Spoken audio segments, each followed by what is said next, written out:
In this video, we're going to discuss with you the worst case scenario that possibly could be for Europe and also for Ukraine, by the way.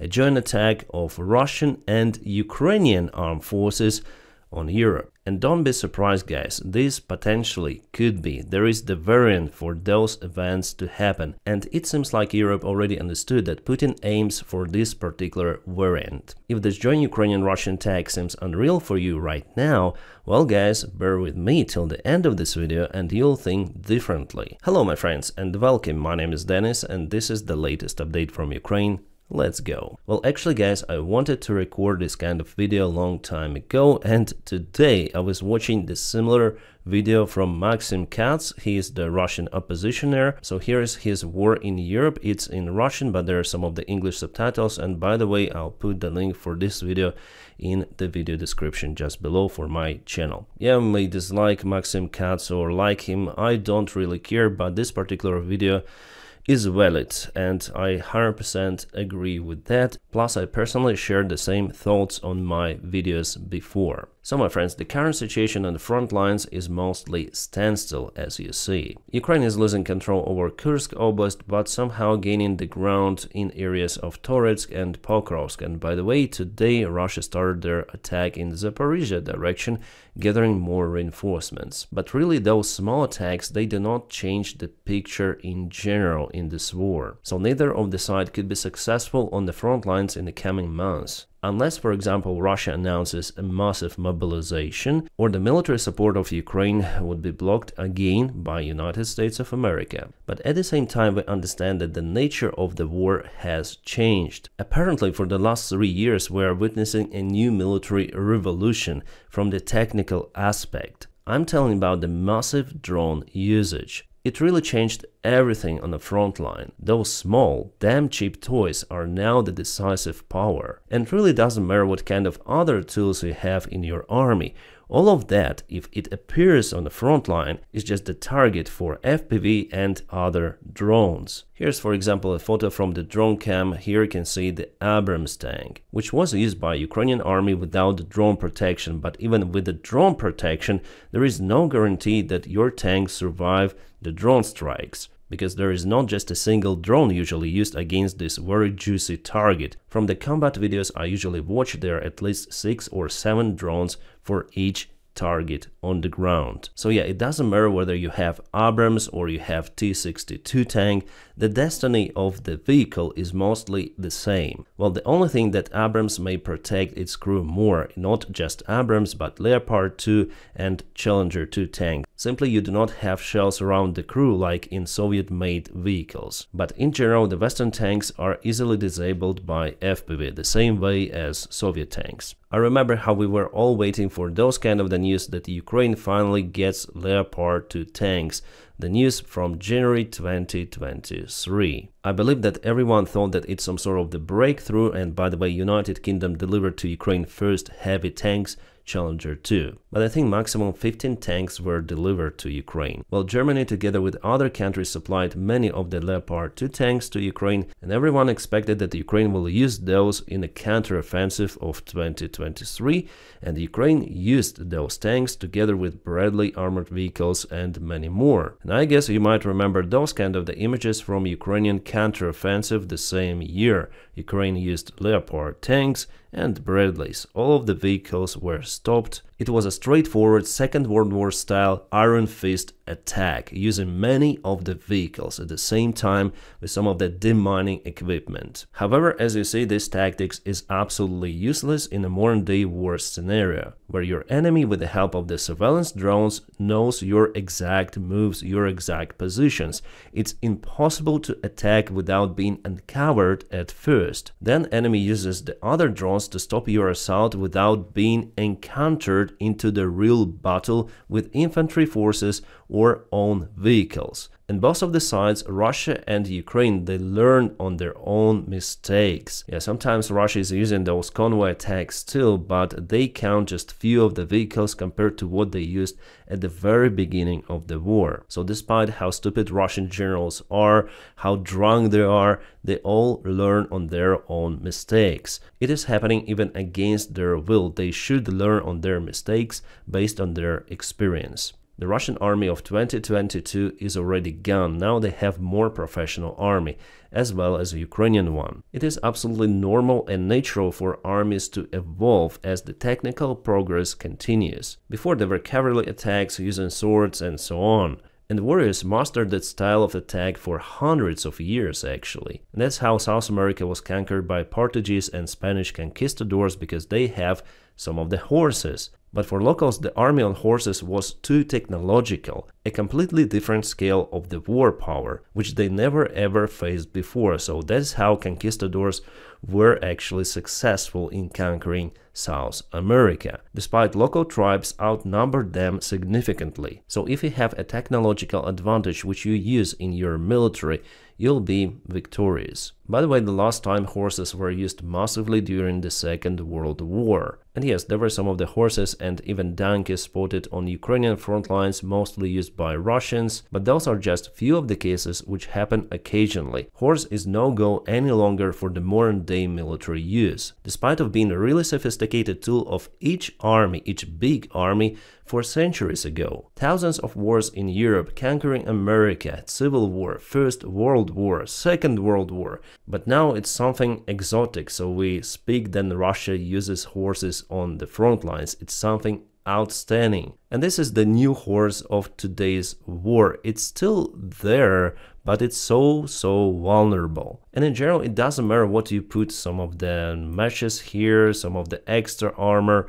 There is the way always for FPV drone to strike the tank and hit it very precisely, causing dramatic damage. You see, since the beginning of the war, Russia lost roughly 10,000 of their tanks in Ukraine. Well, different sources claim different numbers, but all of them agree that the vast part of the Russian tanks has been totally kaputted. And everything of that happened without a single tank battle as it was in the Second World War. As for example, it happened in Kursk, then hundreds of the Soviet tanks were fighting against hundreds of German tanks.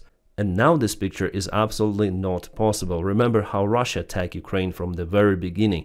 They definitely used the same tactics, but they failed with it. And if they put that number of the tanks now on the front lines, at the same time, they all would be kaboomed. My friends, by the way, if you want to support the job that I do here almost daily, you may join my Patreon page. I'll put the link for it just in the video description below. Thank you so much for supporting my motivation, especially when YouTube cancels monetization. So during the Second World War, there was also breakthrough with all of those submarines which could sink down any sort of the ship despite of its size and armor. There was also a breakthrough in aviation, and that progress cancelled lots of the previously #1 weapons, or just tools to achieve superiority. We see how the modern day in Ukraine really changed a lot compared to the Second World War. It just makes lots of the stuff completely irrelative. You basically cannot hide your forces any longer with the help of the satellites, with the help of the air surveillance. Any mission, for example, to land your paratroopers somewhere on the territory of the enemy is just no-go. It is understandable that the airplane would be spotted and shot down right away. So even Ukraine with its limited capabilities caused Russia to cancel their paratroop operations in Gostomel airport, which they plan to conduct using big airplanes, Ilyushin-76. Yeah, they landed their forces with helicopters, but later on those were kaputted by Ukrainians. Yeah, probably I need to film the video about the battle for Gostomel airport because it is quite unique. So what is concerning in general, my friends, that European armies, they still live in old standards. Yes, they have modern equipment, they have some of the armored vehicles and some of the tanks, they have good rifles, bullets, aviation, but it is not okay for the modern day war. We see that Ukrainian and Russian armies, they fight differently. And if there is someday the conflict on the territory of the European Union countries, all of those fancy vehicles would be just kaboomed with the help of the FPV. And I do not see how Europe creates drone battalions and even regiments, as we see in Ukraine, for example, whose task is to operate the drones, and they're very effective. Plus, if we speak about infantry, do you really think that they are capable out there in Europe without being fighting for 80 years, just occasionally in some of the Iraqi war, but it's really nothing compared to the modern day full-scale war where you can be attacked at any moment despite on what defense you use. And by the way, my friends, about those fancy European vehicles, it's not always the modern day weaponry out there in the storages, plus the storage itself is done not in a good way. There were numerous complaints from Ukraine that it receives the vehicles in a very, very terrible state. So if Europeans need those tanks, for example, tomorrow, are you sure that all of them will run? Also, you might remember the story about the Panzerhaubitze 2000, for example, the best artillery system out there. I still think like that, but during the tests and drills only, it's impossible to define the reliability of the weaponry and also its effectiveness. That's why almost all of the Panzerhaubitze 2000 that were sent to Ukraine actually got significant issues. Mostly with electronics, but it affected the system itself, so they were sent back for modernization. And it is only what we know from the open sources. And there is lots of weaponry still not being sent to Ukraine for actual military purposes for the real-time test. So again, if you need that weaponry tomorrow for your defense of Europe, are you sure that it would work properly? And according to the polls, this is the percentage of the people who would like to defend their countries if war comes. Finland? Wow, I'm quite surprised. So Eastern Europe, yes, it's like average, but Western Europe, no, they're not motivated. And those are the polls if they would like to defend their countries. But believe me, if Russia attacks, I think motivation would drop even more. Like in Ukraine, there was a huge motivation at first, yes, but now I would say not any longer. And if those Europeans would see that Russia attacks them and is successful, motivation will also go down. So yes, 100% Europe was in this sugar-coating environment for decades, being absolutely sure that United States of America would protect them at any moment if Russia or some other country would try to attack NATO members. But now you understand that it's no longer an option, especially with Donald Trump. And the only security guarantee for Europe in general now, well, it's Ukraine. Only Ukraine keeps Russia busy. Russian army just stuck in Ukraine, so in the coming future, Russia is just unable to attack other countries. It doesn't have the military capabilities, but potentially Russia has all of the resources to get its army back. And moreover, if Russia is successful in Ukraine, they might use Ukrainians against European countries. Believe me, it is a possible scenario. I will explain you why is it possible in this video, just keep watching. And yes, you may say that there is the other guarantee like nuclear weaponry in the United Kingdom and France, but are you sure that those countries would use their nukes if Russia attacks, for example, Baltic countries or Poland? Well, I personally have a great doubts about it, since the NATO alliance honestly begin to crack down after Donald Trump announces that probably those regions near Russia are under the question for us to protect them, and Russia has many more nukes compared to UK and France combined. Yeah, potentially UK and France may strike even Moscow or St. Petersburg, but for Putin himself, he'll go down to the bunker. In this scenario, Russia would lose many people, but still will be capable, because Russia is big and there will be the strike on those countries which are small and definitely would lose more. There will be no France and UK for sure if Russia uses all of its nukes against those. So it brings us to the big question whether those countries, especially United Kingdom, because you can see it separated a little from the European continent, if they potentially might use their nukes on Russia. I think no, even if Russia starts occupation of Europe. It might sound pessimistic, but actually we should prepare for this variant. But Europe is very slow in its reaction, you know, it's very hard to consolidate all of those countries, especially with regimes like in Slovakia and Hungary. It's very difficult. So there could be years and years to go, then European Union comes out finally with its own army. But for now, for this day, the quick reaction of the European armies of all of those countries is just impossible. And that's why there is only a single variant for Europe to secure itself. is to support Ukraine even more. Ukraine is fighting on the European side so far, so it's very important to keep it like that. If United States and Europe abandon Ukraine, like totally canceling the military support, if Russia conquers Ukraine, Russia would implement its own orders in Ukraine. And believe me, it might happen like that. They will blame European Union and America for everything. Russians would implement their propaganda everywhere, like they do with their Orthodox fake church. They'll find the local traitors in Ukraine, for example, as they found Kadyrov, who was actually fighting against Russian Federation forces before. Yes, he himself was fighting against Russian army, plus all of his relatives and friends. So Kadyrov betrayed his own people to obtain the power from Putin to rule Chechnya. In 90s, it was a total mess for the Russian forces in Chechnya. They couldn't reach any of their goals. And after it, Yeltsin, a Russian president by the time, signed a Khazar-Yurt agreements with Ichkeria. Ichkeria is actually a name of Chechnya. So according to agreements, Russia recognized the independence of Chechnya and withdrew its forces from its territory. But later on, Putin came to power and he restarted the war once again, eliminating many of the civilian cities, including the capital city of Grozny. And absolutely the same stuff which Russia does in Ukraine. So later on, Russia found this Kadyrov clan, they betrayed their own people, and Russia put them in power. So Putin plays the same playbook as he did already in Chechnya. So he does the same stuff in Ukraine. And now Chechens are fighting on the Russian side, their previous enemy. Kadyrov Akhmat battalion, it is there, it is in Ukraine. So Russia needed just a few years to brainwash people in Chechnya. Well, you cannot brainwash everyone with your personal propaganda, but you can frighten them, you can apply repressions. That's what Kadyrov does there. So the main thing is like to occupy the country, to put your own puppet government and to break the local resistance, even using the military power. Any sort of the war was always like that.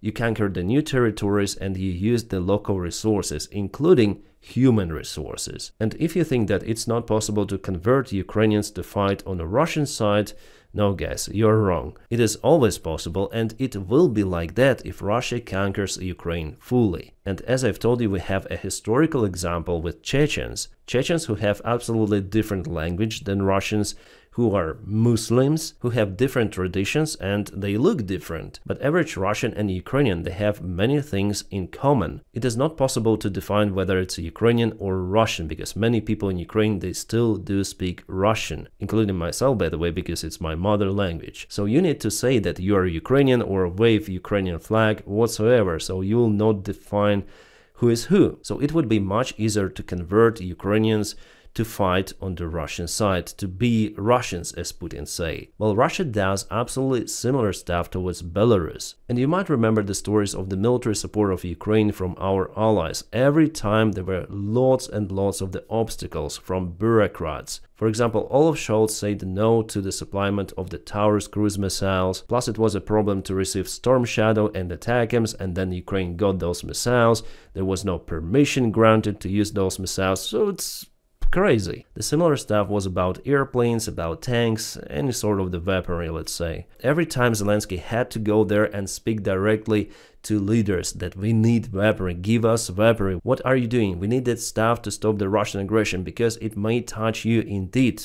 It may. So this situation, it demotivates Ukrainians a lot. So Russians may say, you see how they behave you, they do not give you weaponry, they want you just to go and kaput fighting against our forces. Let's join together against Europe. And believe me, rhetorics like that, it will find its followers among Ukrainian soldiers. It's just a matter of time, then you have the full access to media, to informational field, and also access to give the direct orders to your army through your puppet government. Yeah, many of the Ukrainians will not be happy with that, but with the help of the repressions and maybe even replacing Ukrainian people elsewhere, Russia might implement the full control. Many of the Ukrainians have already left Ukraine, and Russia likes that trend. For them, it is better. Still, what Russia needs is in Ukraine, and it is Ukrainian army, capable army with military experience. Also, as for internal population, Russia may say, oh, you see, your defense minister, for example, ex-defense minister Reznikov,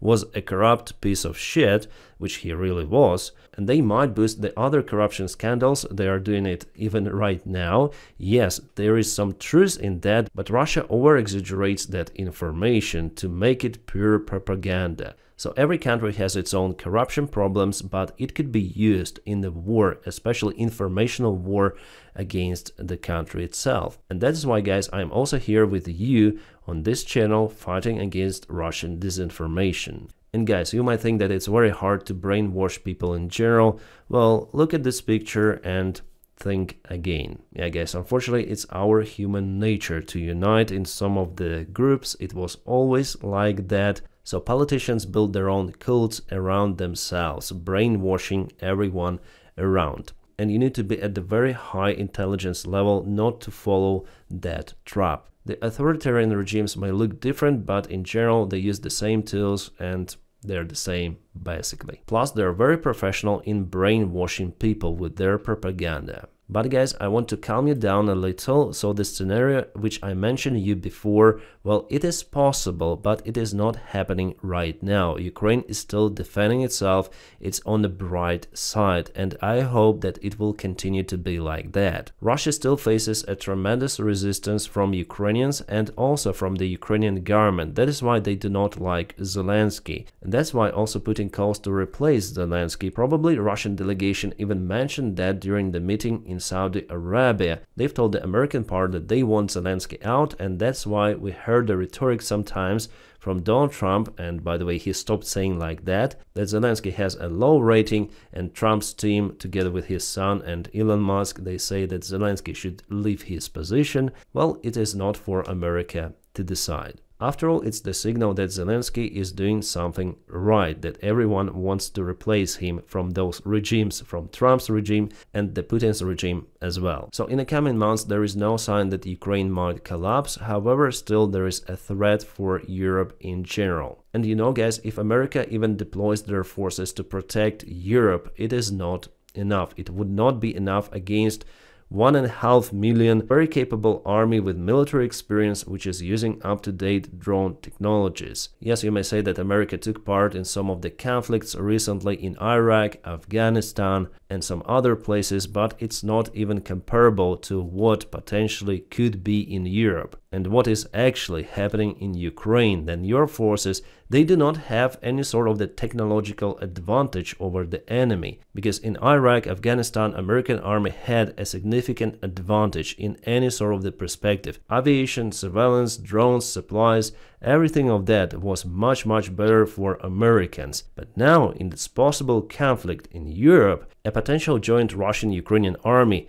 might have absolutely similar stuff. Aviation, air defense, artillery, but way more capable forces. And it doesn't matter whom Russia mobilized in its army before, alcoholic, ex-prisoner, chmobik, volunteer. If that soldier gets through the modern-day war and survives, he would be way more capable than the average American soldier, not even speaking about the European soldier. So the potential war outcome for the United States Army in this kind of the scenario fighting against Russia or Ukraine would be same or even more devastating as in a Second World War. But I do not honestly think that Donald Trump would deploy his forces to Europe. So yes, the picture for Europe is not good at all if this scenario happens. But at least European politicians understand that, and we can see the signals coming from Europe. Now they're urgently looking for 40 billion euros to send for the support of the Ukrainian military. It is happening not because European bureaucrats love Ukrainians. No. They love themselves and they want to protect themselves against Russia. And for that they need to arm Ukraine, for Ukraine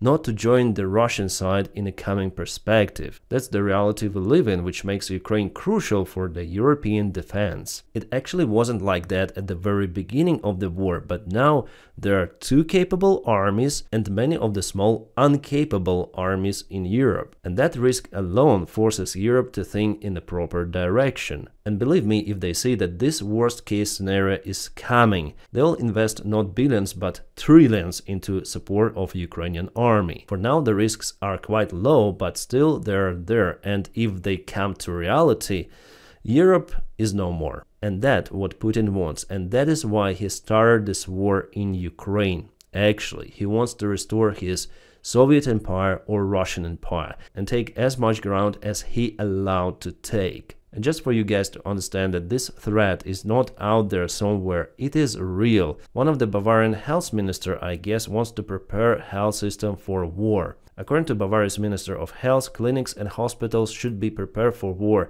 This is important for defense of Bundeswehr. Yeah, Bavaria is just one of the lands of Germany, but those signals are elsewhere in Europe from many of the officials. They understand that the peaceful life with croissant and coffee, wine or beer, whatever, is coming or may come to its end. Europe needs to focus now fully on its own defense. Well guys, I hope you enjoyed this kind of video, and tomorrow I'm gonna update you about the news around Ukraine. And not only tomorrow, there will be a phone call between Donald Trump and Putin. They're gonna speak about ceasefire, which I'm sure will not happen because Russia doesn't want it to happen. Well, hopefully I'm wrong and there will be at least ceasefire implemented, which will help to avoid losses. But Putin's rhetoric tells that he doesn't want the ceasefire. Now guys, please don't forget to smash your huge like to this video. By doing so, you help me a lot, and I wish you all a peaceful sky wherever you are, and have a great time.